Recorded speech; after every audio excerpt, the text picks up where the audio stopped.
9절까지의 말씀 함께 보도록 하겠습니다. 누가복음 13장 1절에서 9절의 말씀입니다.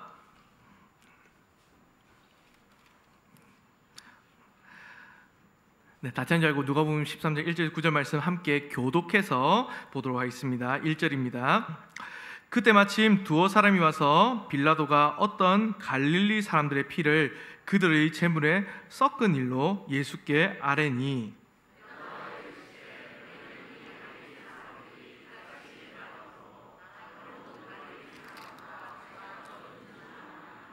너에게 이르노니 아니라 너희도 만일 회개하지 아니하면 다 이와 같이 망하리라.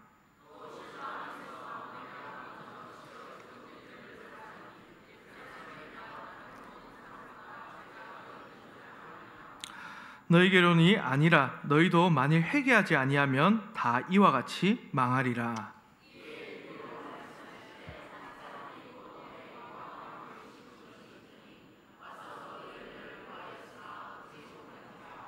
포도원지기에게 이르되 내가 3년을 와서 이 무화과 나무에서 열매를 구하되 얻지 못하니 찍어버리라.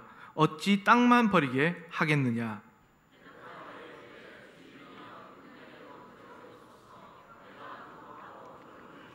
함께 읽겠습니다.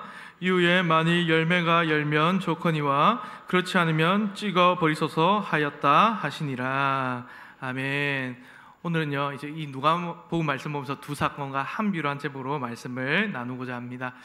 오늘날 참 우리가 참 다양한 사건 사고를 접하면서 살아갑니다. 그런 일들을 내가 직접 경험할 때도 있고요, 또는 많은 경우에는 다른 사람이 겪었던 일들을 간접적으로 경험하기도 합니다. 또 요즘은요 참 매체가 많이 발달해서 이제 사건이 되는 사고들 또 이런 것들을 뉴스로 통해서 참 그 사회적인 이슈들을 우리가 이 폰으로 보고 또 유튜브로 보고 그렇게 할 수 있습니다. 그래서 보면은 우리의 관심을 끄는 뉴스들이 참 많이 있습니다. 매일같이 쉬지 않고 쏟아집니다. 보면은 우리 마음을 참 아프게 하는 뉴스들도 많고요, 또 참 분노하게 하는 그런 뉴스들도 있고, 또 우리를 염려하게 만드는 그런 일들도 있고, 또 참 다양한 뉴스를 보면서 세상을 이 사람들이 사는, 우리가 사는 세상의 모습을 보게 됩니다. 그리고 또 우리는요 그런 일이 벌어지고 있는 세상 속에 지금 살고 있습니다. 그것이 때로는 우리의 마음을 무겁게 하기도 합니다. 그러면요 참 이런 뉴스들 또 여러 가지 참 일들이 있는데요, 이런 갖가지 사건 사고들 또 어려운 일들을 또 그런 세상의 불의들을 우리가 보면서요 어두운 모습을 볼 때 우리는 어떻게 해야 될까요? 그것들에 대해서 뭔가 조치를 취해야 될까요? 어떻게 해야 될까요? 오늘 우리가 이 일들을 보면서 해야 될 일은 무엇일까요? 그래서 오늘 우리가 이 말씀을 보면서 한번 살펴보려고 합니다. 오늘 본문은요 예수님께서 직접 하신 말씀인데요, 오늘 이 말씀 또 특별히 누가복음에 있는 내용입니다.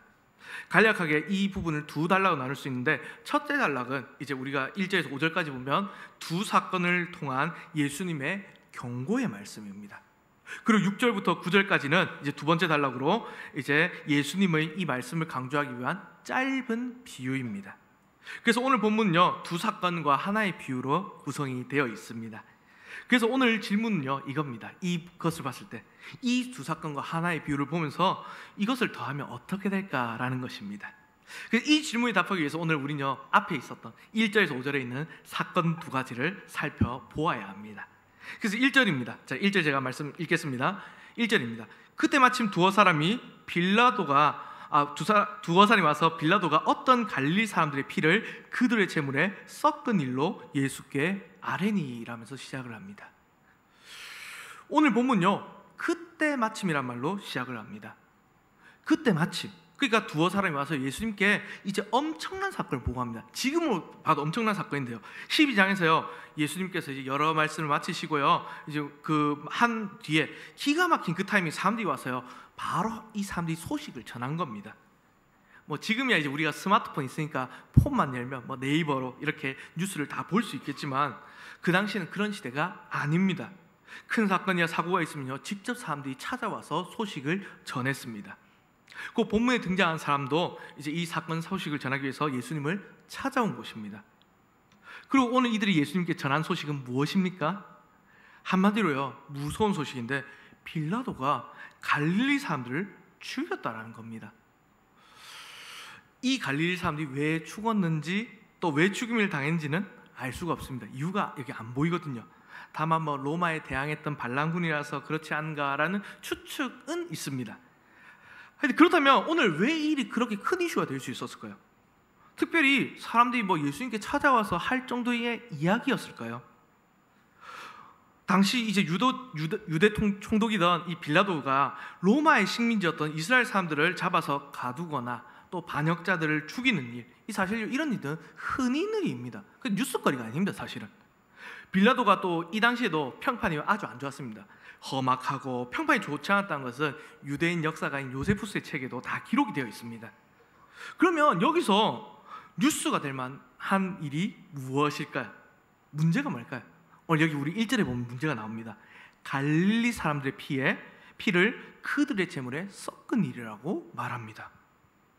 혹시 이 구절을 우리 글자 그대로 읽으면 무슨 말이 연상되십니까? 빌라도가 사람을 죽여가지고 그 피 가지고 제물에다가 어떤 웅덩이에 넣고 썩었을까요? 그런 게 연상되십니까? 과연 여기 그런 모습일까요? 이런 모습은 사실 아닙니다. 오늘 여기 말씀에 썩다라고 번역된 이 단어는요, 두 가지 사건이 동시에 일어났다는 것을 묘사하는 표현입니다. 무슨 말이야 하면 갈릴리 사람들의 그 제물이요 죽임을 당할 때 그때 갈릴리 사람도 같이 죽임을 당했다라는 말입니다. 다시 말하면요, 이 갈릴리 사람들이 제사를 드리기 위해서 이제 순례길을 떠났습니다. 저 멀리 이스라엘 북쪽에서부터 오랜 시간이 걸려서 예루살렘에 도착을 했습니다. 그리고 성전에서 자신의 제물을 가지고 제사를 드립니다. 여기까지는 평범한 일상이겠죠. 그런데 그때에 빌라도의 군사들이 와서 이 갈릴리 사람들을 죽인 겁니다. 그래서 제물의 피와 사람들의 피가 바닥에 쏟아져 섞인 겁니다. 이 갈릴리 사람들은요, 어떻게 보면 성전에서 제사를 드리는 와중에 죽임을 당했습니다.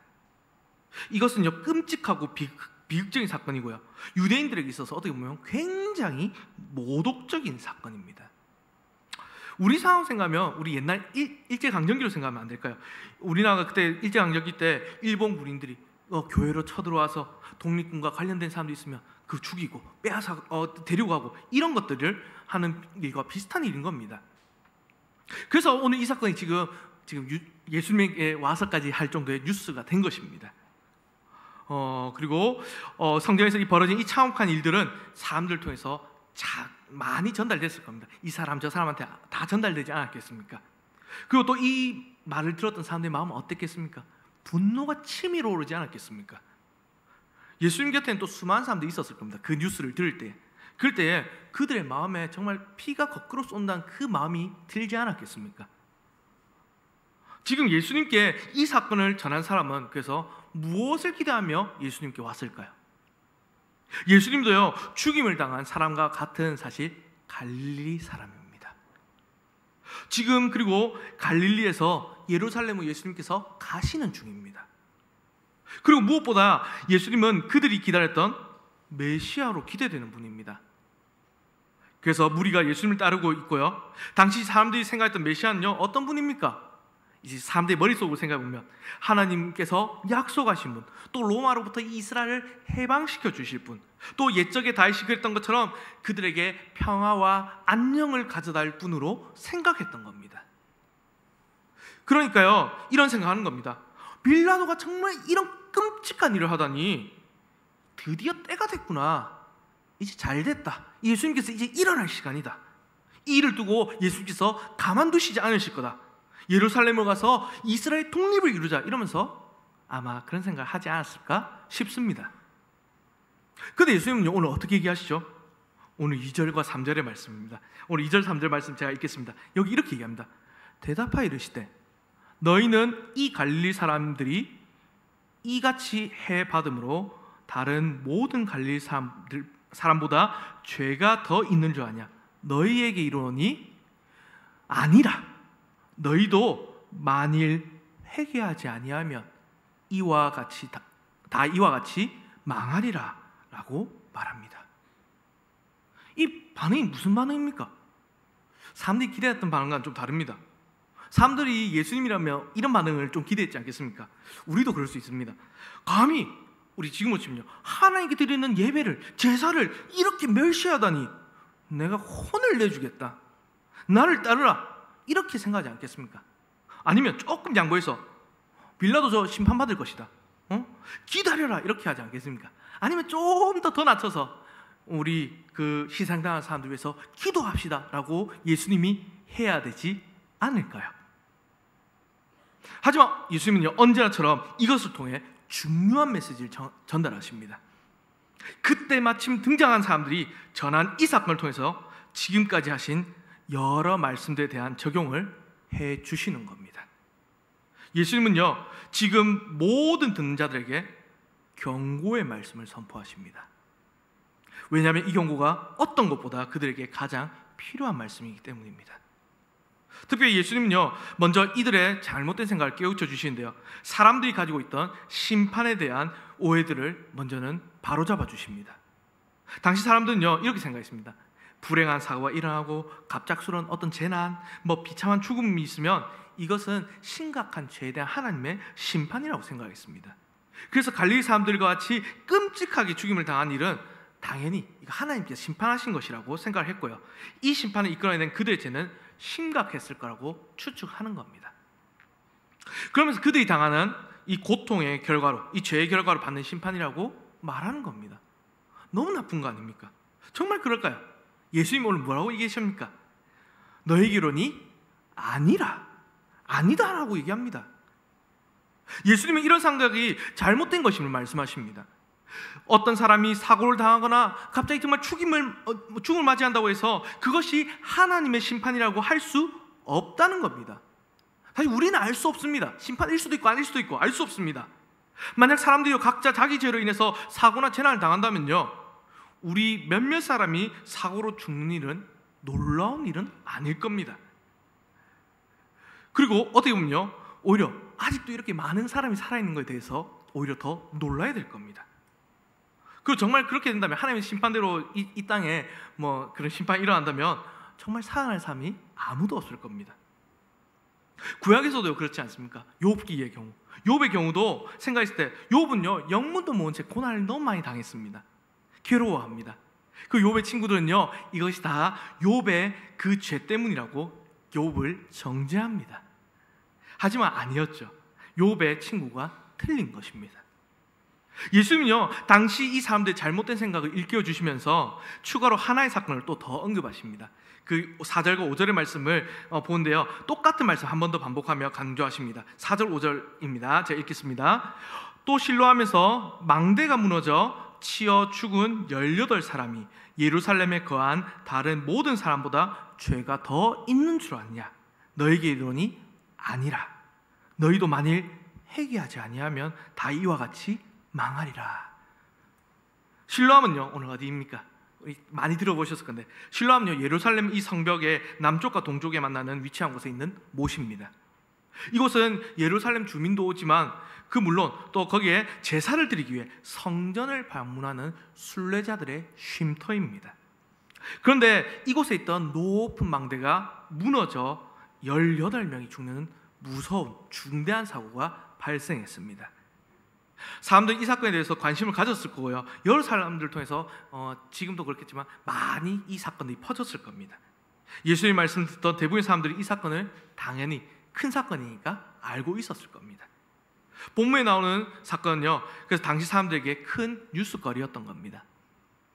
사람들은 그래서 옛날이나 지금이나 참 뉴스 대만 이야기에 우리 귀를 많이 기울입니다. 우리도 보면은 그래서 참 신문도 많이 보고 또 스마트폰으로 또 뉴스도 많이 보고 그렇지 않습니까? 그래서 우리 성도님들은 좀 어떠십니까? 요즘 뉴스를 보면 우리의 관심을 끄는, 아니면 또는 참 우리가 참 많은 이슈도 있죠. 말할 수 없는 너무나 많은 이슈들이 많습니다. 이렇게 우리가 뉴스를 주목하는 일은요, 사실 자연스러운 일이고요, 또 우리가 이런 것들에 관심을 가지는 것도 필요한 일입니다. 잘못된 일은 아닙니다. 하지만 그럴 때 우리가 주의해야 될 것이 있다는 겁니다. 저도 마찬가지고요. 주의하지 않으면 오늘 우리가 그런 소식들이 주는 함정에 빠질 수 있기 때문입니다. 우리가 주의해야 될 함정이 무엇입니까? 그것은요, 뉴스를 통해서요, 나를 잃어버리는 겁니다. 우리가 정말 주의하지 않으면요, 우리가 뉴스를 통해서 나를 잃어버릴 수 있는 것입니다. 우리는 밖을 주목하다 보면 안을 바라보지 못합니다. 다른 사람들 이야기를 쫓다 보면요, 나 자신의 상황은 쳐다보지 않습니다. 다른 사람들에게 일어난 일들, 또 그 사건을 보고 평가하느라 나 자신을 살피고 우리 자신을 살펴볼 시간이 없습니다. 또 다른 사람들의 잘못은 열심히 따지지만 나의 잘못을 점검하며 돌이킬 수 있는 기회를 잃어버리는 겁니다. 혹시 여러분은 바깥을 지나치게 주목하시느라 내 안을 들여다보는 그 일에 소홀하고 있지는 않습니까?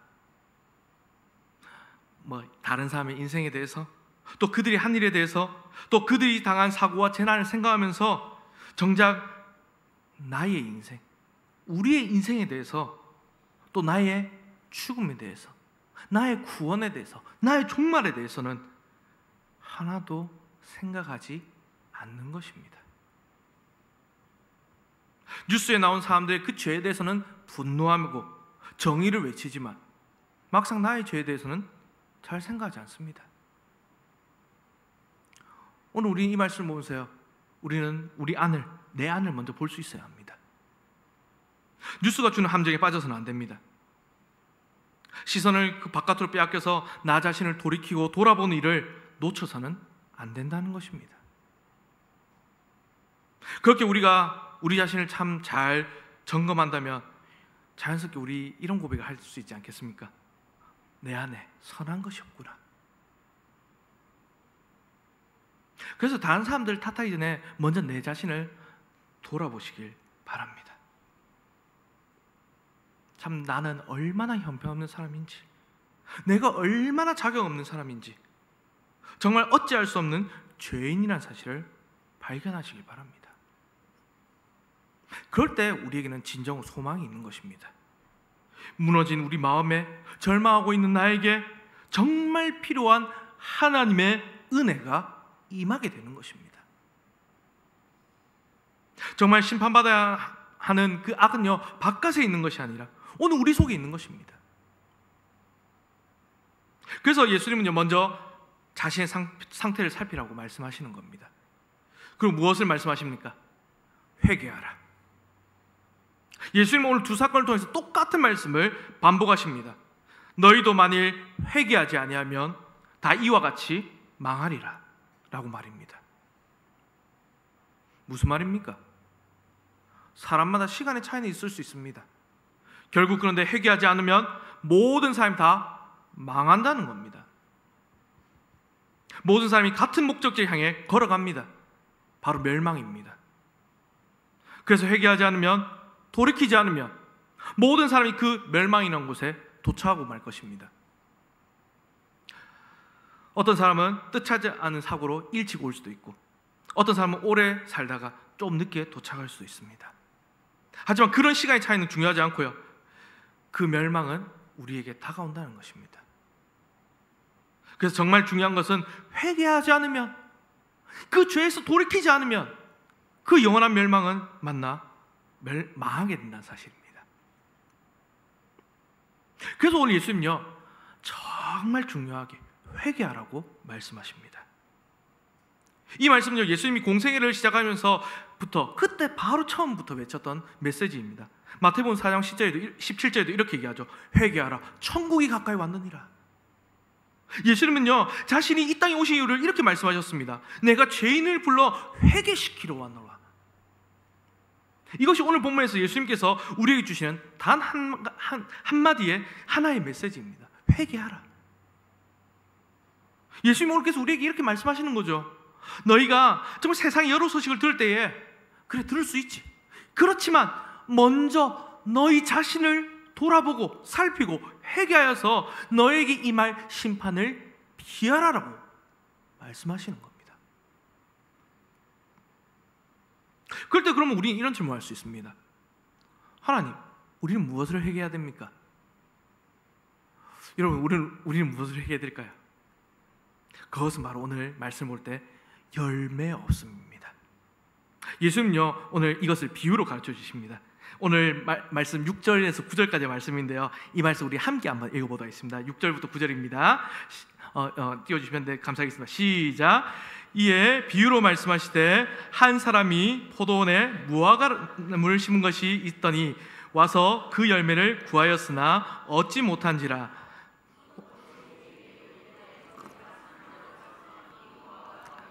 열매를 구하되 얻지 못하니 찍어버리라.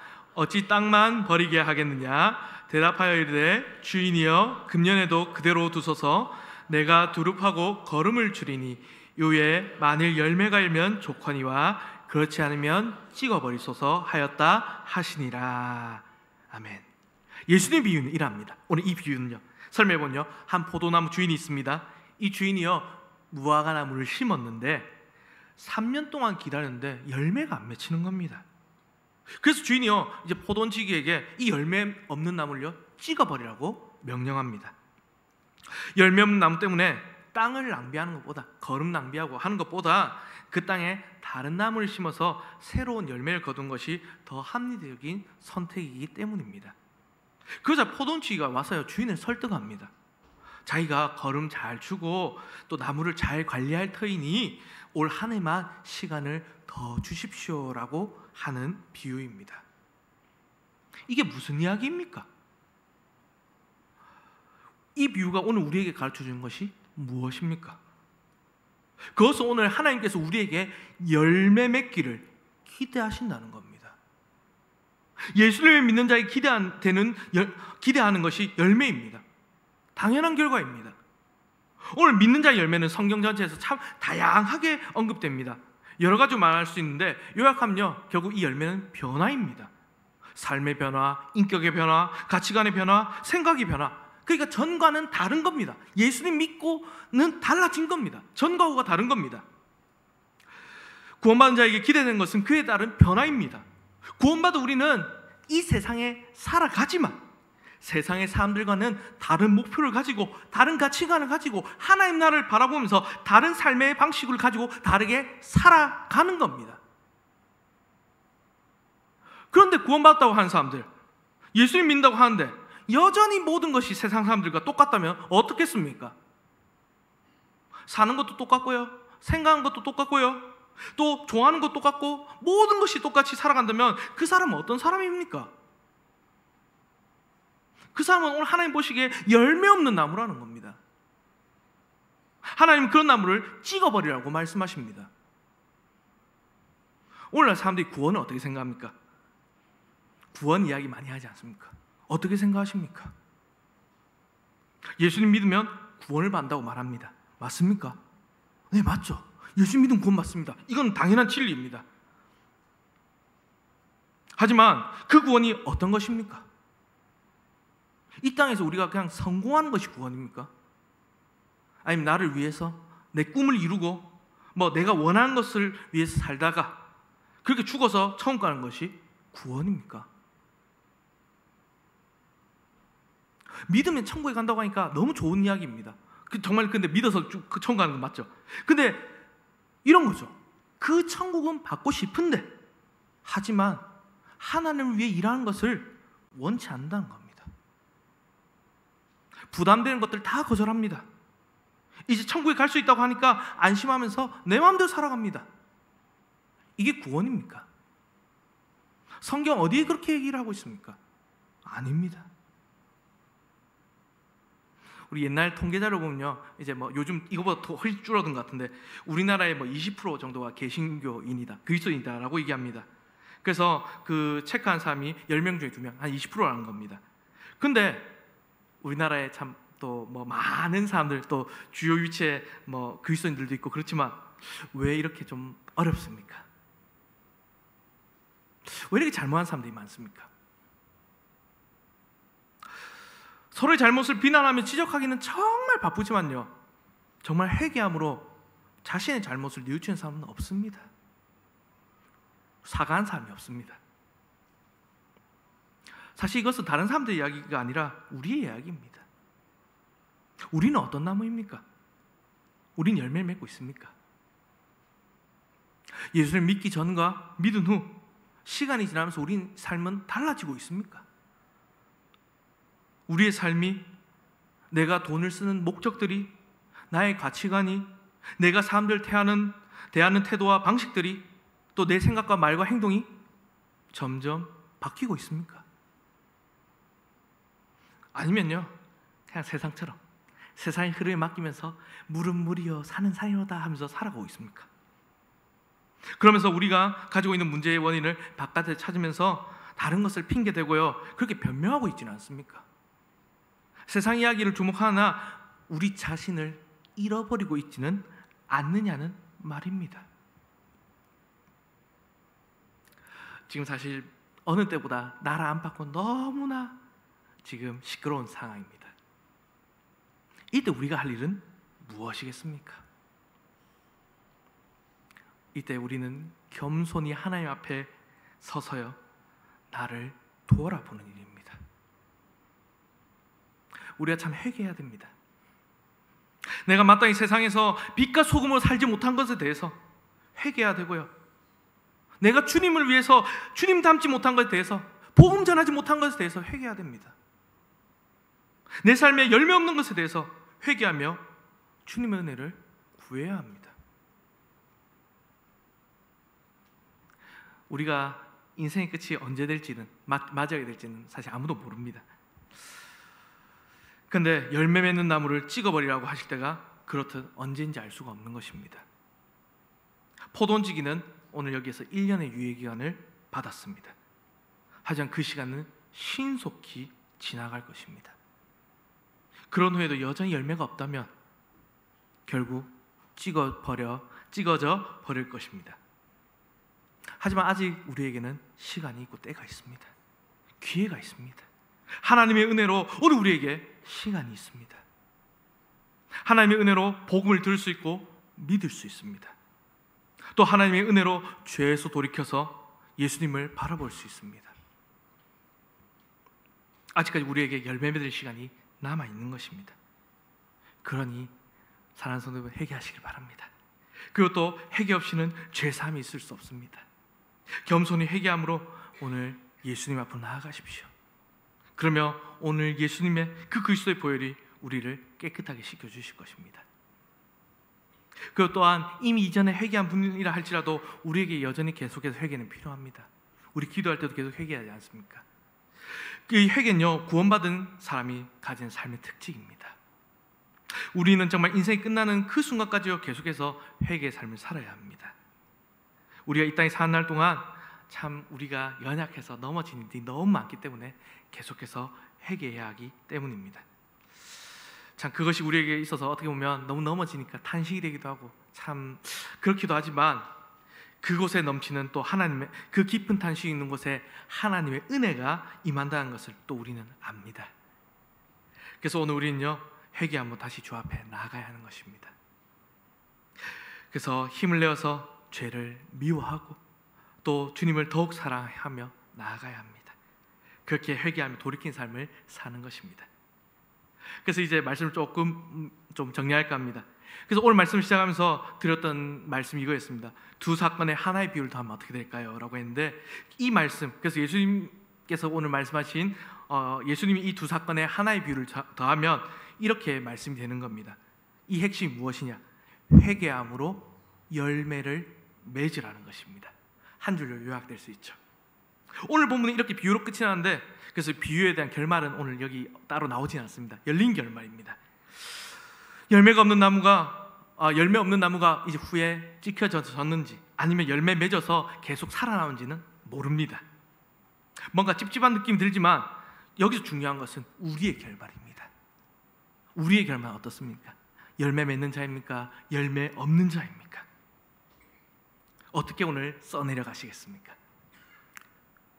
사랑하는 성도 여러분, 오늘 우리의 이 짧은 인생 가운데 예수님께서 우리의 인생에 찾아오셨습니다. 또 십자가의 사랑으로 오늘 우리를 받아주셨습니다. 그리고 우리는 이제는 전과 후가 너무나 다른 새로운 삶을 살 수 있게 되었습니다. 우리가 사실 이에 대해서 무슨 말을 할 수 있겠습니까?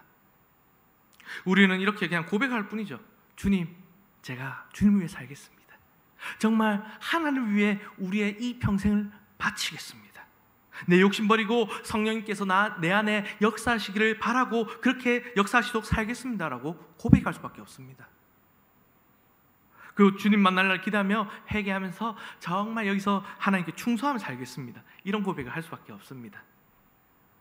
이것이 오늘 이런 고백들이 우리의 고백들이 또 되어야 되지 않겠습니까? 그럼 사랑하는 성도 여러분, 오늘 이 말씀을 좀 잘 기억하셔서요, 계속해서 하나님의 은혜를 구하시며 계속해서 하나님 앞에서 나를 살피시며 회개하시고 또 그 회개함으로 열매 맺는 삶을 살아가시는 저와 여러분들, 우리 모든 성도 되시기를 주님의 이름으로 간절히 바랍니다. 아멘. 우리 함께 찬송 드리겠습니다. 찬송가 259장입니다. 찬송가 259장입니다.